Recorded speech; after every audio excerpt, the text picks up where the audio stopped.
The 1,000 injuries of Fortunato I had borne as I best could, but when he ventured upon insult, I vowed revenge. You who so well know the nature of my soul will not suppose, however, that I gave utterance to a threat. At length I would be avenged. This was a point definitely settled. But the very definitiveness with which it was resolved precluded the idea of risk. I must not only punish, but punish with impunity. A wrong is unredressed when retribution overtakes its redresser. It is equally unredressed when the avenger fails to make himself felt as such to him who has done the wrong. It must be understood that neither by word nor deed had I given Fortunato cause to doubt my good will. I continued, as was my wont, to smile in his face, and he did not perceive that my smile now was at the thought of his immolation. He had a weak point, this Fortunato, although in other regards he was a man to be respected and even feared. He prided himself on his connoisseurship in wine. Few Italians have the true virtuoso spirit. For the most part, their enthusiasm is adopted to suit the time and opportunity, to practice imposture upon the British and Austrian millionaires. In painting and gemmery, Fortunato, like his countrymen, was a quack, but in the matter of old wines he was sincere. In this respect I did not differ from him materially. I was skillful in the Italian vintages myself, and bought largely whenever I could. It was about dusk one evening during the supreme madness of the carnival season that I encountered my friend. He accosted me with excessive warmth, for he had been drinking much. The man wore motley. He had on a tight-fitting party-striped dress, and his head was surmounted by the conical cap and bells. I was so pleased to see him that I thought I should never have done wringing his hand. I said to him, "My dear Fortunato, you are luckily met. How remarkably well you are looking today! But I have received a pipe of what passes for Amontillado, and I have my doubts." "How?" said he. "Amontillado? A pipe? Impossible, and in the middle of the carnival." "I have my doubts," I replied, "and I was silly enough to pay the full Amontillado price without consulting you in the matter. You were not to be found, and I was fearful of losing a bargain. Amontillado? I have my doubts. Amontillado? And I must satisfy them. Amontillado! As you are engaged, I am on my way to Luchesi. If anyone has a critical turn, it is he. He will tell me.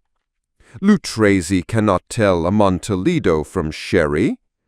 And yet some fools will have it that his taste is a match for your own. Come, let us go." "Whither?" "To your vaults." "My friend, no, I will not impose upon your good nature. I perceive you have an engagement. Luchesi." "I have no engagement.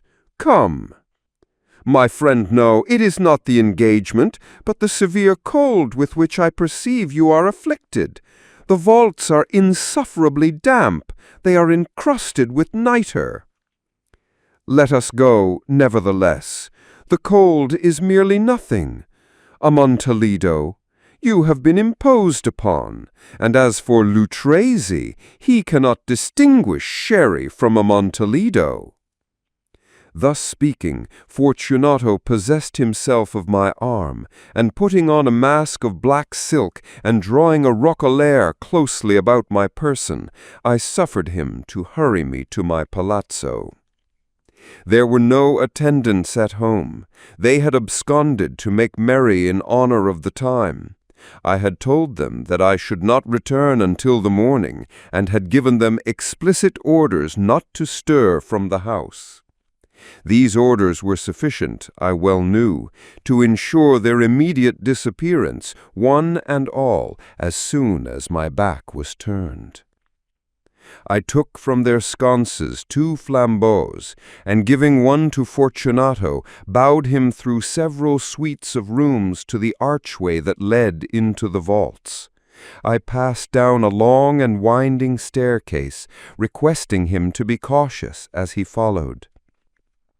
We came at length to the foot of the descent, and stood together upon the damp ground of the catacombs of the Montresors.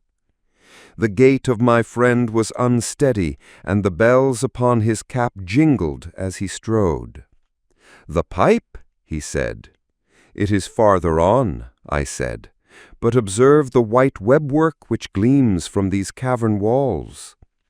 He turned towards me and looked into my eyes with 2 filmy orbs that distilled the rheum of intoxication. "Nitre?" he asked at length. "Nitre," I replied. "How long have you had that cough?"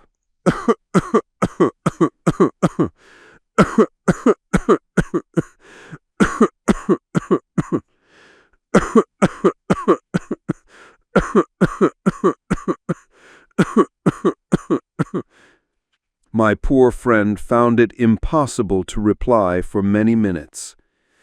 "It is nothing," he said at last. "Come," I said with decision, "we will go back. Your health is precious. You are rich, respected, admired, beloved. You are happy, as once I was. You are a man to be missed. For me it is no matter. We will go back. You will be ill, and I cannot be responsible. Besides, there is Luchesi." "Enough," he said. "The cough's a mere nothing. It will not kill me. I shall not die of a cough." "True, true," I replied, "and indeed I had no intention of alarming you unnecessarily, but you should use all proper caution. A draught of this Medoc will defend us from the damps." Here I knocked off the neck of a bottle which I drew from a long row of its fellows that lay upon the mould. "Drink," I said, presenting him the wine. He raised it to his lips with a leer. He paused and nodded to me familiarly while his bells jingled. "I drink to the buried that repose around us." "And I to your long life."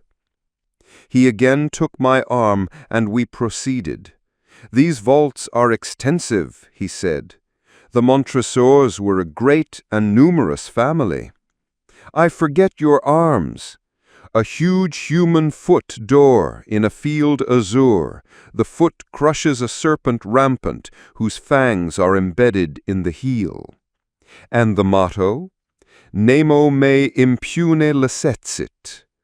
"Good," he said. The wine sparkled in his eyes, and the bells jingled. My own fancy grew warm with the Medoc. We had passed through long walls of piled skeletons, with casks and puncheons intermingling, into the innermost recesses of the catacombs. I paused again, and this time I made bold to seize Fortunato by an arm above the elbow. "The nitre," I said. "See, it increases. It hangs like moss upon the vaults. We are below the river's bed. The drops of moisture trickle among the bones. Come, we will go back ere it is too late. Your cough—" "It is nothing," he said. "Let us go on. But first, another draught of the Medoc." I broke and reached him a flagon of de Grave. He emptied it at a breath. His eyes flashed with a fierce light. He laughed and threw the bottle upwards with a gesticulation I did not understand. I looked at him in surprise. He repeated the movement, a grotesque one. "You do not comprehend?" he said. "Not I," I replied. "Then you are not of the Brotherhood." "How?" "You are not of the Masons." "Yes, yes," I said. "Yes, yes." "You? Impossible. A Mason." "A Mason," I replied. "A sign," he said. "A sign." "It is this," I answered, producing from beneath the folds of my roquelaire a trowel. "You jest," he exclaimed, recoiling a few paces. "But let us proceed to the Amontillado." "Be it so," I said, replacing the tool beneath the cloak and again offering him my arm. He leaned upon it heavily. We continued our route in search of the Amontillado. We passed through a range of low arches, descended, passed on, and, descending again, arrived at a deep crypt, in which the foulness of the air caused our flambeaux rather to glow than flame. At the most remote end of the crypt there appeared another, less spacious. Its walls had been lined with human remains, piled to the vault overhead, in the fashion of the great catacombs of Paris. 3 sides of this interior crypt were still ornamented in this manner. From the 4th side the bones had been thrown down, and lay promiscuously upon the earth, forming at one point a mound of some size. Within the wall thus exposed by the displacing of the bones, we perceived a still interior crypt or recess, in depth about 4 feet, in width 3, in height 6 or 7. It seemed to have been constructed for no especial use within itself, but formed merely the interval between 2 of the colossal supports of the roof of the catacombs, and was backed by one of their circumscribing walls of solid granite. It was in vain that Fortunato, uplifting his dull torch, endeavored to pry into the depth of the recess. Its termination the feeble light did not enable us to see. "Proceed," I said. "Herein is the Amontillado. As for Luceresi—" "He is an ignoramus," interrupted my friend, as he stepped unsteadily forward, while I followed immediately at his heels. In an instant he had reached the extremity of the niche, and finding his progress arrested by the rock, stood stupidly bewildered. A moment more, and I had fettered him to the granite. In its surface were 2 iron staples, distant from each other about 2 feet horizontally. From one of these depended a short chain, from the other a padlock. Throwing the links about his waist, it was but the work of a few seconds to secure it. He was too much astounded to resist. Withdrawing the key, I stepped back from the recess. "Pass your hand," I said, "over the wall. You cannot help feeling the nitre. Indeed, it is very damp. Once more let me implore you to return. No? Then I must positively leave you. But I must first render you all the little attentions in my power." "The Amontillado!" ejaculated my friend, not yet recovered from his astonishment. "True," I replied, "the Amontillado." As I said these words, I busied myself among the pile of bones of which I have before spoken.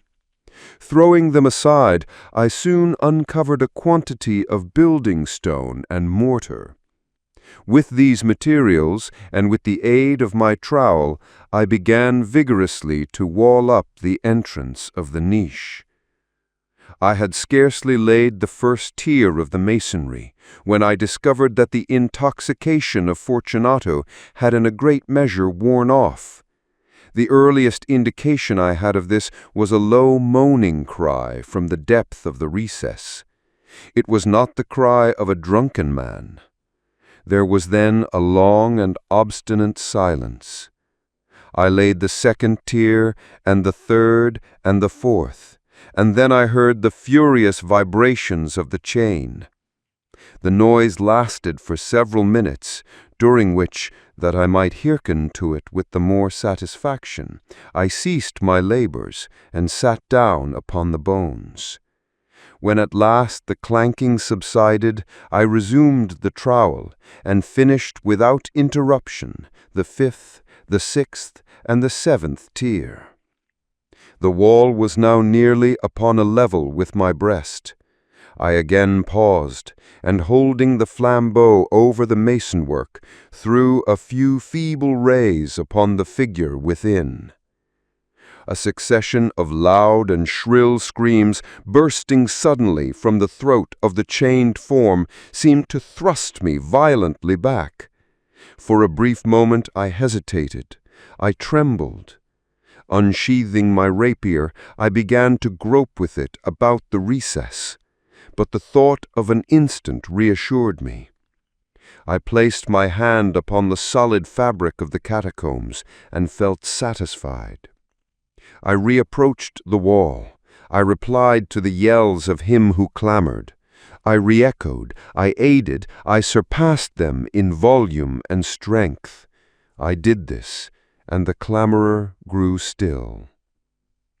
It was now midnight, and my task was drawing to a close. I had completed the 8th, the 9th, and the 10th tiers. I had finished a portion of the last and the 11th. There remained but a single stone to be fitted and plastered in. I struggled with its weight. I placed it partially in its destined position. But now there came from out of the niche a low laugh that erected the hairs upon my head. It was succeeded by a sad voice, which I had difficulty in recognizing as that of the noble Fortunato. The voice said, "Ha ha ha ha! Ha ha ha! A very good joke indeed, an excellent jest. We will have many a rich laugh about it at the palazzo, ha ha, over our wine. He he he he he." "The Amontillado," I said. "He he he he he! Yes, the Amontillado. But is it not getting late? Will not they be awaiting us at the palazzo, the lady Fortunato and the rest? Let us be gone." "Yes," I said, "let us be gone." "For the love of God, Montresor!" "Yes," I said, "for the love of God." But to these words I hearkened for no reply. I grew impatient. I called aloud, "Fortunato!" No answer. I called again, "Fortunato!" No answer still. I thrust a torch through the remaining aperture and let it fall within. There came forth in return only a jingling of the bells. My heart grew sick. It was the dampness of the catacombs that made it so. I hastened to make an end of my labor. I forced the last stone into its position. I plastered it up. Against the new masonry I re-erected the old rampart of bones. For the half of a century no mortal has disturbed them. In pace requiescat.